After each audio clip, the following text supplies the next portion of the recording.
Voltemos então, vamos continuar aqui. Estávamos ainda falando sobre a classificação do sujeito e você viu que o seu sujeito ele pode ser classificado como simples. Quando é que eu sei disso? Quando ele apresentar em sua estrutura quantos núcleos? Um só. Agora, ele também pode ser composto. Vamos ver? Rose, se o simples é aquele que apresenta em sua estrutura um só núcleo, o composto, então, vai apresentar dois ou mais núcleos, não é isso? Ó, o composto, deixe-me enumerar aqui a você, ó. E agora o composto é aquele que vai apresentar em sua estrutura dois ou mais núcleos. Lembrando que nenhum deles pode ser preposicionado, tá? Nenhum deles. Aí uma determinada banca apresentou assim esta seguinte frase ao candidato. Os episódios, olha só, os episódios, foi o trechinho de texto que havia aparecido em prova. Os episódios dos policiais militares, os episódios dos policiais militares, olha só a proposta, e as exibições de delitos graves, veja bem, de delitos graves motivaram, olha só, estou pegando só os termos principais, motivaram um amplo debate. Motivaram um amplo debate. Foi este o período que havia aparecido em prova. Bom, mas a prova havia questionado assim, ó. Na verdade, eu vou fazer uma reproposta. Veja só, eu vou mudar a proposta. A flexão verbal motivaram apresenta no período um sujeito composto por dois núcleos, policiais e delitos. Eu estou apresentando agora a minha proposta. Eu mudei a proposta da prova.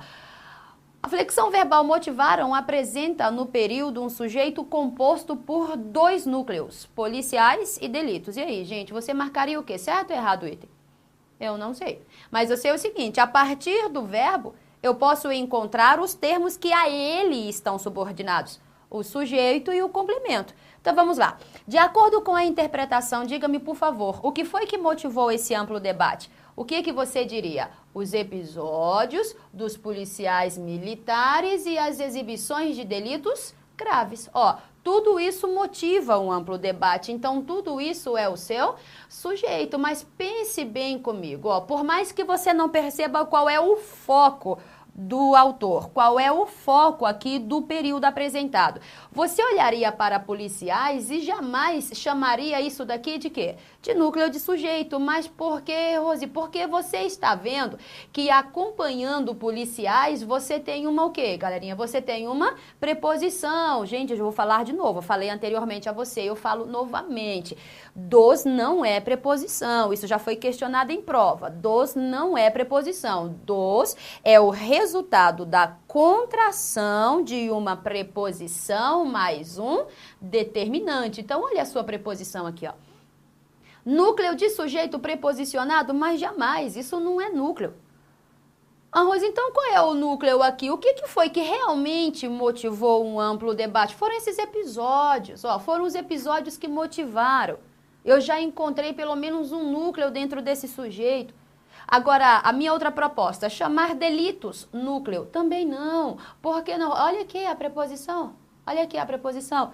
Como é que eu vou destacar delitos como núcleo de sujeito se está preposicionado? Não posso. Então, cadê o núcleo, Rose? Está aqui, ó. Uma outra coisa que motivou este debate foram as exibições. Agora, perceba o foco. Galerinha, não foram os policiais o motivo para essa motivação.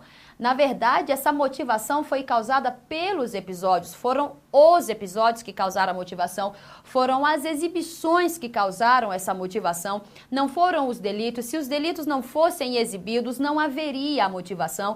Se os policiais não tivessem feito nada, também não haveria motivação. Houve por causa dos episódios, houve por causa das exibições, dois núcleos claríssimos dentro de um sujeito.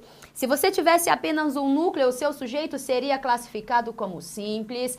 Aumentando o número de núcleo de sujeito, você tem dois ou mais núcleos, aí o seu sujeito deixa de ser classificado como simples e agora passa a ser classificado como composto. Sujeito composto, quando for constituído por dois ou mais núcleos.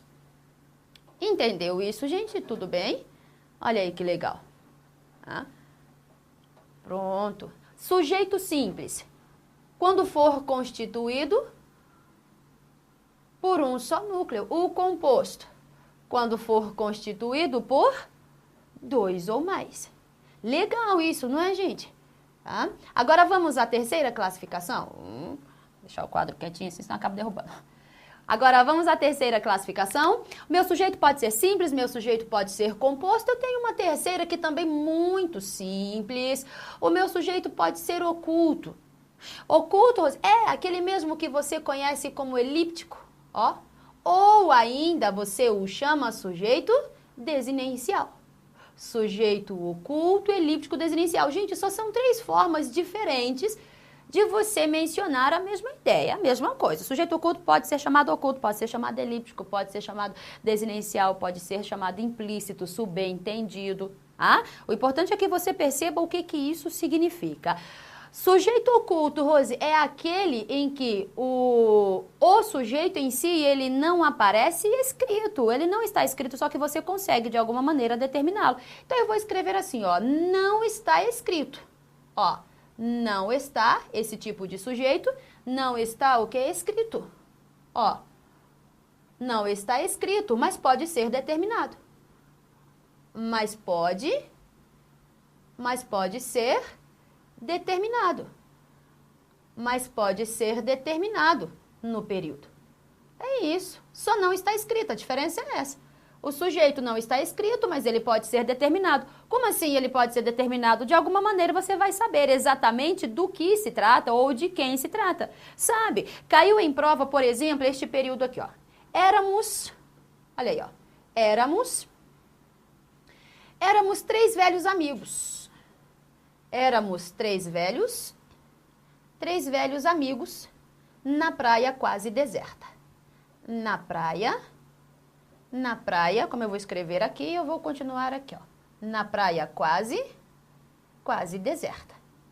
Apareceu isso em prova. Éramos três velhos amigos na praia quase deserta. A sua provinha só estava questionando aí a classificação do sujeito, se era um sujeito simples, se era um sujeito composto, se ele era indeterminado. Ora, é tranquilo você perceber. Eu sei que um sujeito é um termo oracional completamente subordinado ao verbo.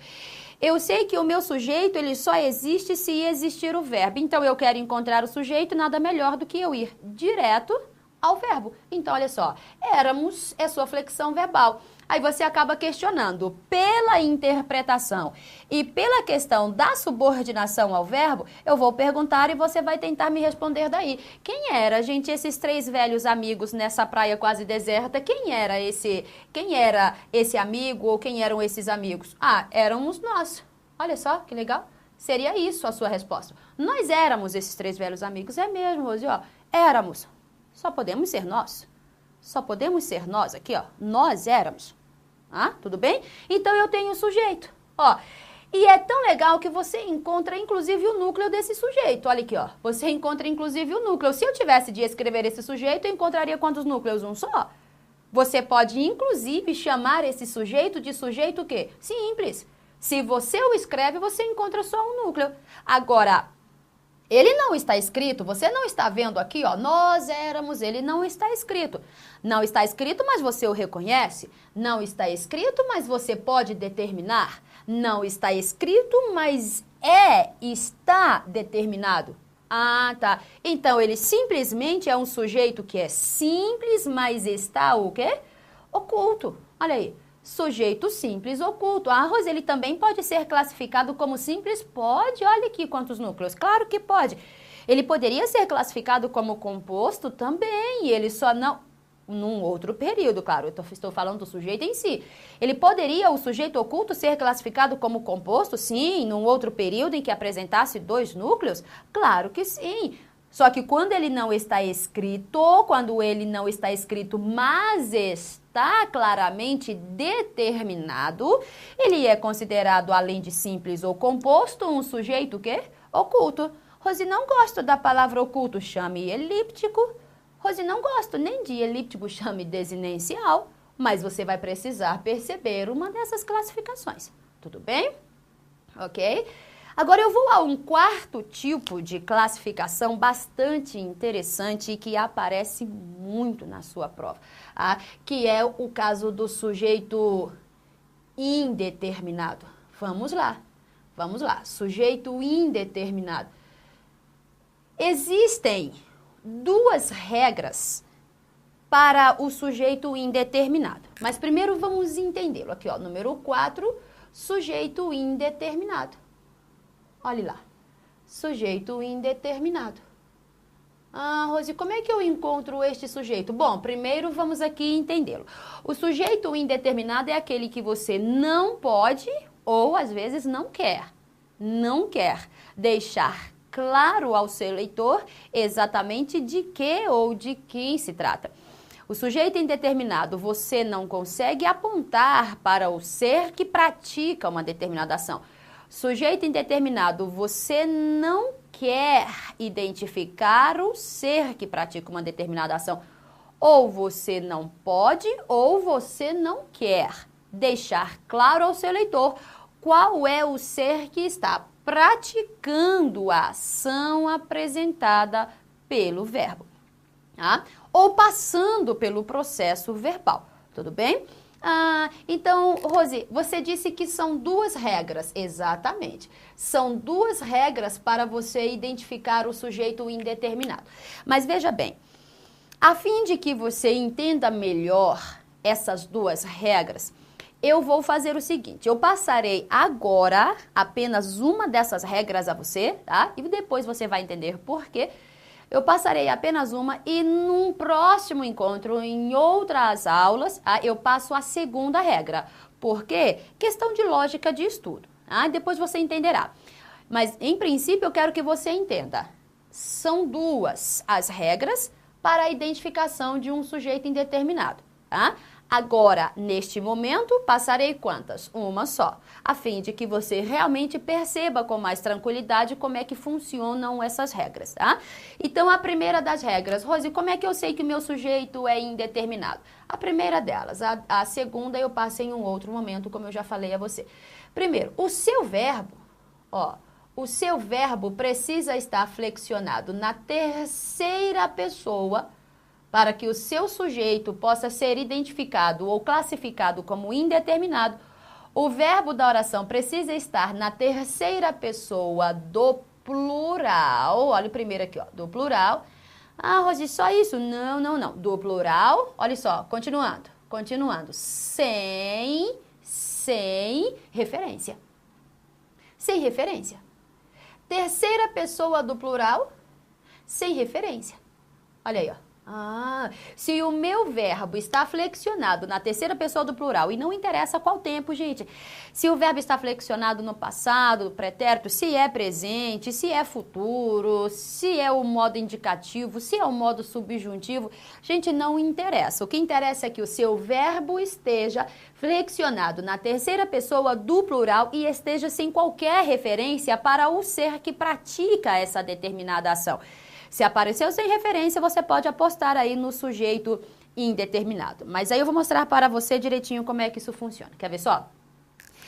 Eu, por exemplo, chego a você e digo assim, olha só, encontraram. Encontraram um corpo no rio. Olha aí.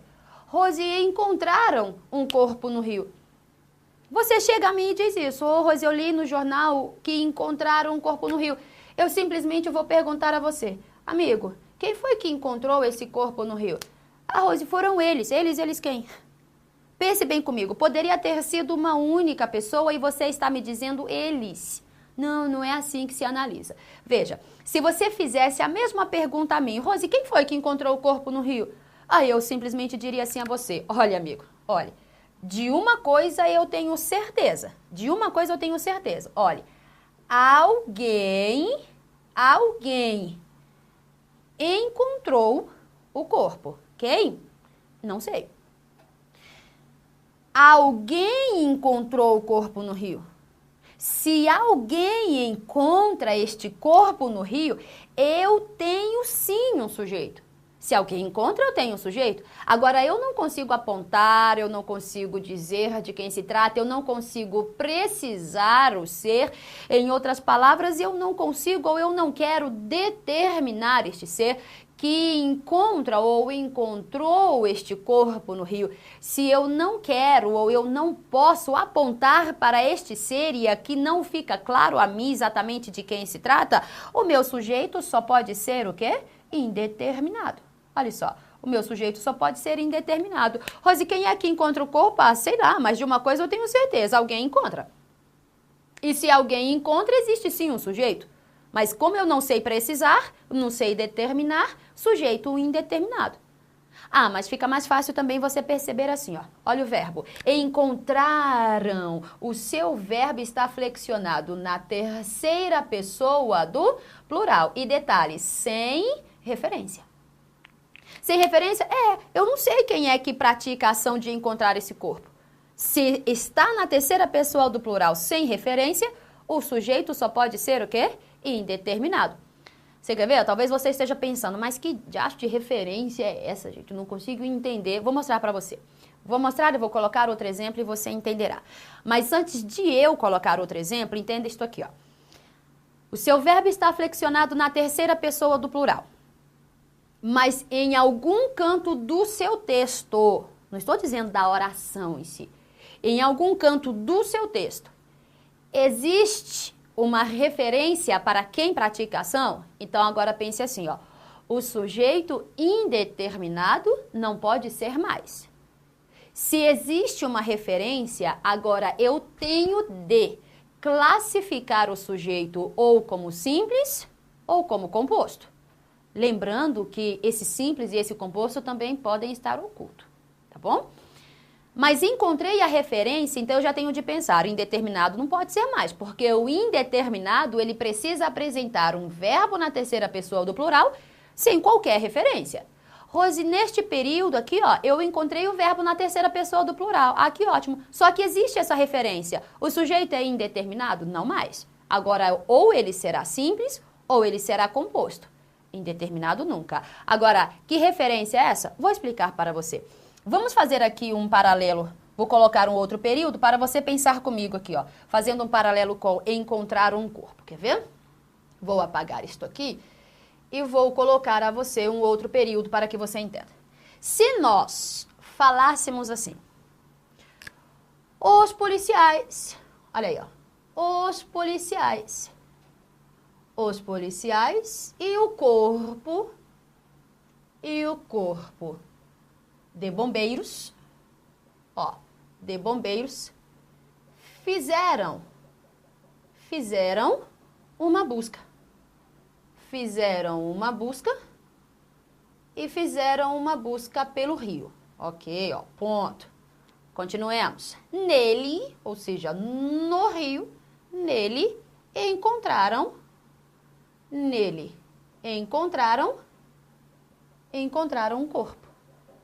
Ah, Rose, agora eu entendi. Entendeu agora? Você está entendendo? Olha só. Nele encontraram um corpo. Opa, olha o verbo também. A mesma coisa, ó. Encontraram um corpo.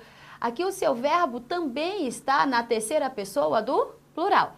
Mas, galerinha, de verdade, fica ou não fica clara a situação aqui no período de que existe alguém claramente explícito aqui que encontra esse corpo no rio, sim ou não? Sim. Ah, Rose, agora eu sei apontar, eu sei dizer quem é que encontra esse corpo.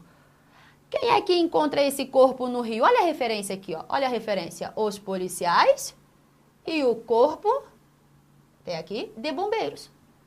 É mesmo. Os policiais e o corpo de bombeiros fizeram uma busca pelo rio e nesse rio os policiais e o corpo de bombeiros encontraram alguma coisa. Você entende? O seu verbo ainda está na terceira pessoa do plural. Só que agora aqui, aqui, claramente você tem uma o quê? Referência. Se você tem essa referência, galerinha, esta referência é o próprio o quê? Sujeito. Então, note, para o verbo encontrar, você tem policiais como núcleo, ó. Você tem bombeiros como núcleo, Rose, também posso? Posso marcar bombeiros como núcleo do meu... De jeito nenhum. Por que não, Rose? Ah, porque além de não ser o foco, olha a preposição claríssima aqui. Cadê então o núcleo? Está aqui, ó, corpo. Para este sujeito deste verbo, você tem dois núcleos. Ou seja, você tem aqui um sujeito o quê? Composto. Agora preste bem atenção. Você tem sujeito composto para o verbo fazer. Será que você entende isso? Rose, quem fez essa busca pelo rio? Os policiais e o corpo de bombeiros. Rose, quem fez? Gente, olha só, terceira pessoa do plural também. Terceira pessoa do plural. Mas há uma referência? Há uma referência. Quem é que faz essa busca, Rose? Os policiais e o corpo de bombeiros? Ah, verbo na terceira pessoa do plural. Com referência? Sujeito. Então, meu sujeito já não pode ser indeterminado. Sujeito claro, sujeito explícito, sujeito composto. Mas quem encontrou um corpo no rio? Também foram os policiais e o corpo de bombeiros. Olha só. Ah, Rose, para encontraram, eu também tenho um sujeito composto. Tem, sujeito composto. Agora, preste bem atenção. Para o verbo fazer, veja que esse seu sujeito composto, ele está explícito. Para o verbo encontrar, ele está apenas oculto. Ele continua sendo composto? Continua, mas agora ele está o quê? Oculto. Quer ver como é que ele está realmente oculto? Você poderia, se quisesse, você poderia explicitar esse sujeito para o verbo encontrar? Poderia. Se são duas orações, são dois verbos, cada verbo apresenta o seu próprio sujeito. Se você quisesse, você poderia explicitar e dizer os policiais e o corpo de bombeiros fizeram uma busca pelo rio, nele, agora continue. Os policiais e o corpo de bombeiros encontraram um corpo. Você poderia explicitar se você quisesse. Bem aqui, ó. Ah, Rose, mas eu não quis. Isso, por que você não quis? Porque deixando de forma oculta, o seu interlocutor entenderia exatamente de quem você estava falando, porque você já tem uma, o quê? Referência. Entende isso, gente? Então, olha, terceira pessoa do plural, sem referência, sujeito indeterminado. Terceira pessoa do plural, com referência. Não, agora já está na hora de eu marcar o meu sujeito ou como simples ou como composto. Lembrando que quando eu falo em oculto, eu ainda estou falando de um simples ou de um composto, tá? Mas o meu sujeito agora já existe de forma determinada. Entende isso? Tudo bem? Daqui a pouco eu volto mostrando então algumas questões a respeito desse tipo de sujeito e dos outros sobre os quais já falamos, tá? Por enquanto nós vamos encerrar por aqui, nosso tempo já acabou, tá? Então até a próxima, se Deus quiser.